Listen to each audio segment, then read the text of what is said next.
In the mountains of San Gabriel, overlooking the lowland vines and fruit groves, Mother Nature is most ruggedly, thornily savage.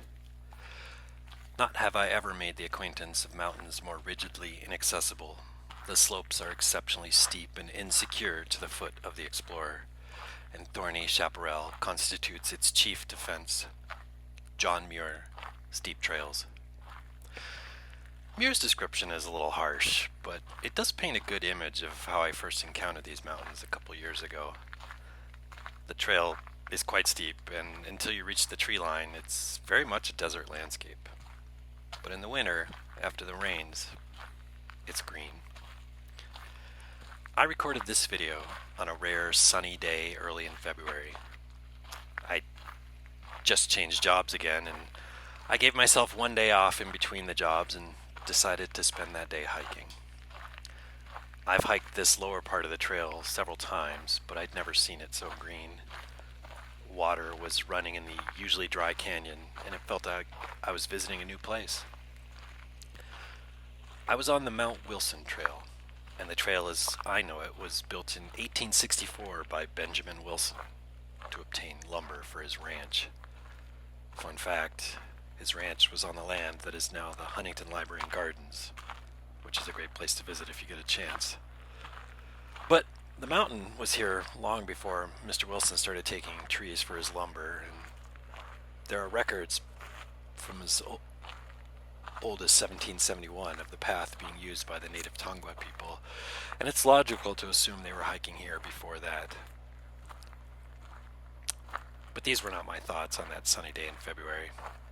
The trail is very popular and it can be crowded on the weekend, but I mostly had the mountain to myself that day. It was quiet except for the novel sound of rushing water echoing in the little Santa Anita Canyon. I had come up to reflect on my new job and my old job, but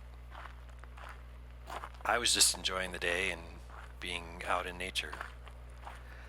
And I started thinking about how this nature was so close to where I live.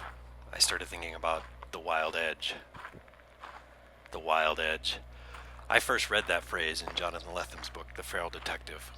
The book is set in the San Gabriel Valley, and a character uses those two words to describe the urban-wildland interface that exists in Los Angeles as people encroach into these natural spaces.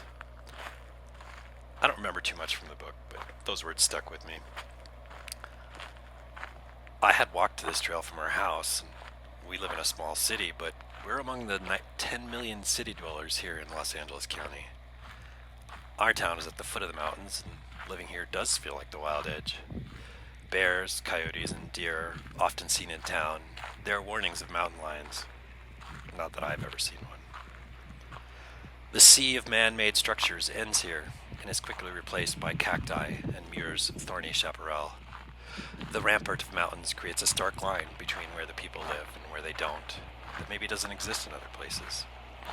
So I thought about the wild edge as I was walking through it. I enjoyed seeing the newly reformed waterfalls and winter greenery. But also, I thought about how I will miss the mountains when we move to Minnesota. We will live right next to the Mississippi River, and in some ways, Minnesota does the whole great outdoors thing better than LA. But there are no mountains there. And there's no wild edge.